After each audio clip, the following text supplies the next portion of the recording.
Welcome back to another video. Today we're going to be covering Google Meet. Google Meet is a video conferencing software, part of the G Suite apps from Google. And today I'm going to be showing you how to use it in conjunction with Google Classroom and outside of that to communicate with your students via video. So we're just going to get started. And because of COVID, Meet has become a very essential tool. And as such, Google has made an effort to make it available within its other apps. So one of the ways you can access it is by going to Gmail. If you go here on the left, you can see you can just start a meeting. If I click on that, it'll give me a preview window. It'll do a little mic test and a webcam test. And then this is like the meeting room before the meeting room. It's just making sure that everything is okay once you enter the meeting. So you can click join now, and that will put you into a meeting. And immediately you get a window that you can use to share with others. But let me just show you the other ways you can access it. Within Gmail still, you can also click on your Google Apps. If you scroll down, you'll see Meet here as well. If you click that, it'll bring you to meet.google.com. That's the third way of doing it. From there, you can also click start or join a meeting. It'll ask you to create a meeting name. So I'll just do a test one. And immediately you're in the preview window once again. And at that point, you can just join. And you get the same meeting info that you can then quickly share with someone else. Now let me show you the other way, which is the one you may get more value as a teacher. They have embedded Google Meet within Google Classroom to make it even easier to meet up with your class. If you go here on the main stream page of your Google Classroom page, you'll see that there's a Meet link there. And once you click it, it'll bring you right to that meeting room once again. And for context, your students can also see this link. And it's a different link per each class. And as long as they click on that, they'll be able to join your meeting for your specific class. Now let me close this. And since we're in Google Classroom, I want to bring to your attention some options you may have as a teacher. So we're just going to head over to the settings gear icon on the top right. And just in case you have not generated a Meet link yet, it's not on by default. You have to click on generate. You'll see it here within settings. You can click to reset it and it will create a different one. You can do this if you're having any issues joining the existing meeting, or alternatively, you have the option to not make that visible to students in case you don't want to meet at that time. So you can set this whenever you're ready to meet. So now that we covered that, let's just enter one of these meetings and start covering some of the interface. So by now you're familiar with this preview screen that allows you to test your webcam and your speakers and your mic. As you can see on the bottom left, it has a little wave indicator. That means that my mic is working as intended. As you can see, my webcam is working as intended. And right now I have the volume off, so there isn't a feedback loop with my recording, but I can assure you my speakers are also working. So from here you have some options. The one that makes the most sense is just clicking join now. I'm not sure why you would use your phone for audio, but perhaps if you're in a situation where your speakers do not work, then that's what you would do. So I'm going to click join now. And as you can see immediately, it gives me the name of the meeting room, which is just generated randomly. And then it gives you the option to share the info with the people you want in this meeting. So you get a link, a phone number in case you want to join via phone. And then this little link here that basically automatically copies all of this info here and tidies it together in one message that you can then put in the body of an email, for example. So let me just click that just to kind of show you what that looks like. See, it says joining info has been copied. I'm going to head over to email. I'm going to hit compose, and I'm just going to go into the body of this and paste. And you can see here it says to join the meeting, click this link. And at this point, you can just add the recipients to the email. And so long as you stay in this room, The recipients can click on that link and they will also join you in that meeting. This would be a good way to do it if, let's say, you were just meeting with one student.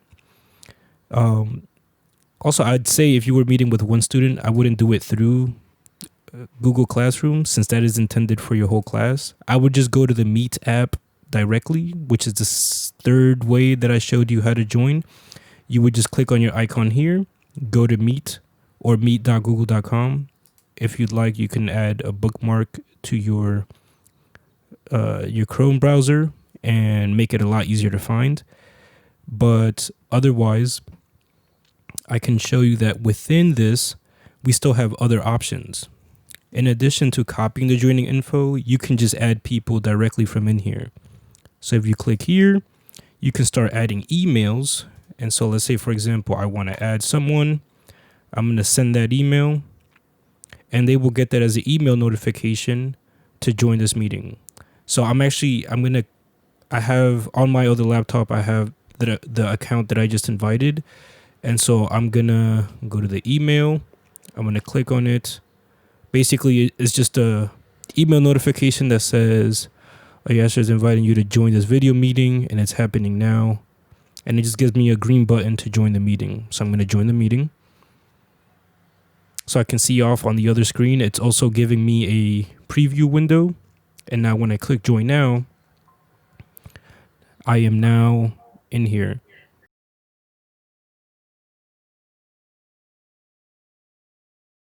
That is what happens when you leave the mic on while you're recording. So I'm going to leave this meeting from the other computer because I just want to cover a few interface changes. Okay, so I just left that meeting and I just kind of want to make you aware of some of the things in this interface. So you just saw me click this icon here to turn off the microphone. I wasn't sure which one was giving me feedback, but it was the other laptop. And this might be very relevant when you're in a meeting. You know, sometimes somebody joins a meeting and their dog is barking super loud, or they have kids running around, or it's just, not a setting that's great for a video meeting. So you have the option to mute your mic here. Right next to that is the option to leave the call. And then right next to that is the option to turn off your camera. Sometimes you are not in a presentable mode, and so you might want to click that and it just turns off the camera. Don't worry, people will still be able to tell that you're speaking, because if you turn your mic on, you'll see a little icon from your email and some sound waves around it. So let me just turn that back off. And now let me show you on the bottom left. Here you have your meeting details once again. And you have the ability to copy the joining info and send it. And now on the top right. So on the top right, it gives you some controls here. Obviously, it's showing the time very prominently there. It's showing that you are in the room. And it's showing a little icon with the number 1, showing that it's really only you in the room. If you click on this, it would show you all the other people there. So for example, you can see that it has the option to add people right from here as well. So I'm going to add myself again. Oops. I'm going to add myself again. Send email. Let me join again. But now I'm going to mute everything to avoid that echo issue. And you'll see once I join, it'll show my other name right below that. Okay, I'm joining now. And I'm back in. And you notice there that as soon as I entered the room, I muted myself. I think people should just do that by default, just because it'll make it a lot easier to avoid issues. But now you can see that I have 2 people in this. And you see right next to that is the chat. If you hit that, then people can share a message. So I'll type in hello. And then on the other computer. Okay, so that's how the chat works. This might be useful if during the meeting, Maybe there's a link you want to share with everybody that's in the meeting, and it just makes it very easy to get that out to everyone, and then that way they can all access it. Let's see, what other options do we have here? We have the options to turn on captions. Now, the caption option is actually pretty cool, and that might be useful in a situation where maybe you can't have the audio playing out loud. And so that might be handy in those type of situations. So there we go. It's actually, it's pretty accurate. Obviously, there's no substitute for the actual sound, but if you're in a situation where you can't use headphones or you can't use the sound, then this can be pretty handy in a pinch. Okay, so let me turn off captions now.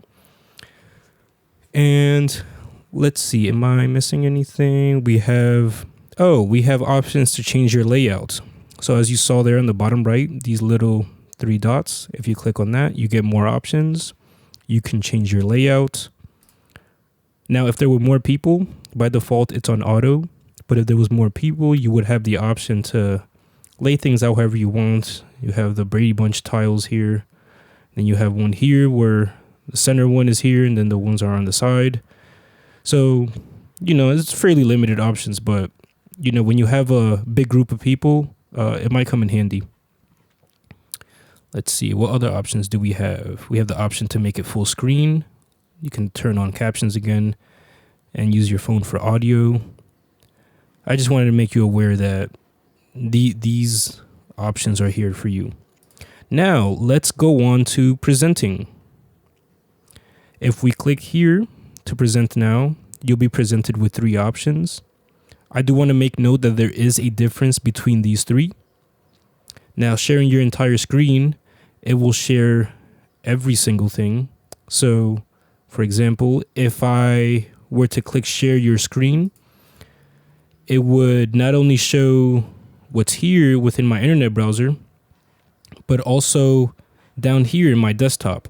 And so this is useful if you have any files that you can't access online, like files on your hard drive. Maybe you have a PowerPoint that you want to show. That would be handy for those type of situations. Let me just show you what that looks like in a second. So I'm going to hit share your screen, entire screen. And it's going to give me a preview window. Oh, let me, I think this is the first time I'm using it on here, so I have to set these preferences.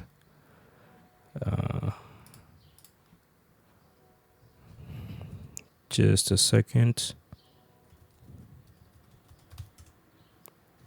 Okay, let's unlock that.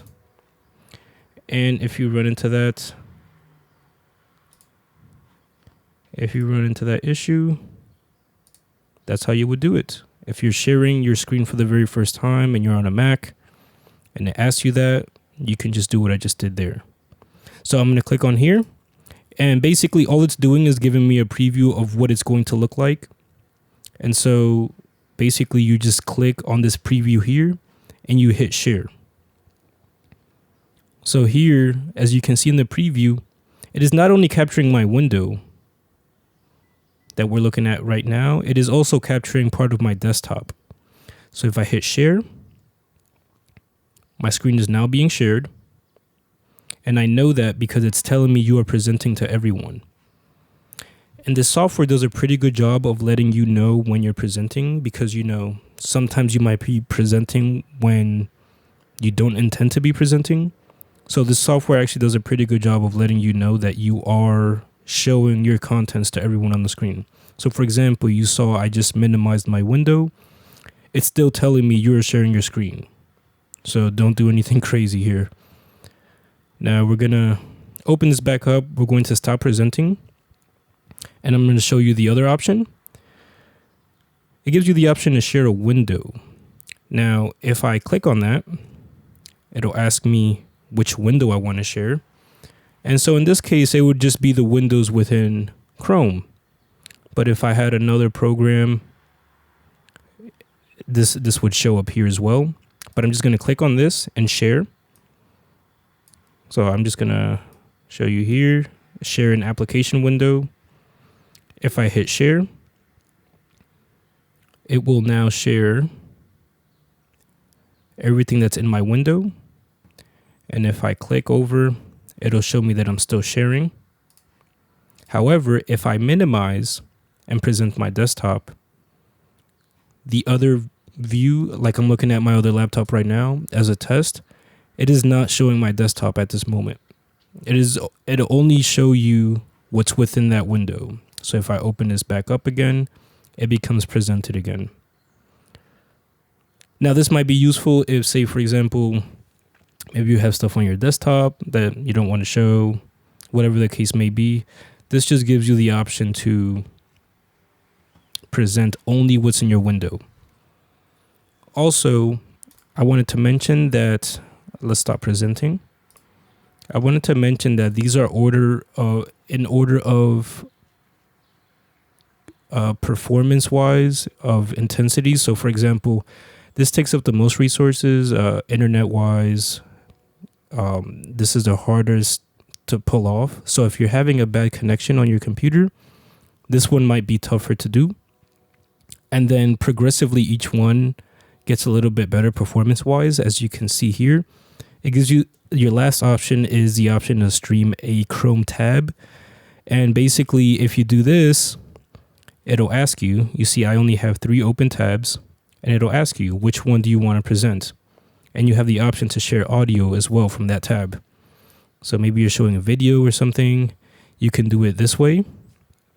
It would be the best in terms of performance because the program only has to focus on that one tab. So for example, if I click on Google Classroom reference, that's the Google Classroom that I set up. If I share that, it will show me I am sharing this tab on meet.google.com. And I can show everything on that tab. And let's say I move away from that tab, it'll let me know that I'm still sharing on Meet, but I'm not sharing the tab that I indicated.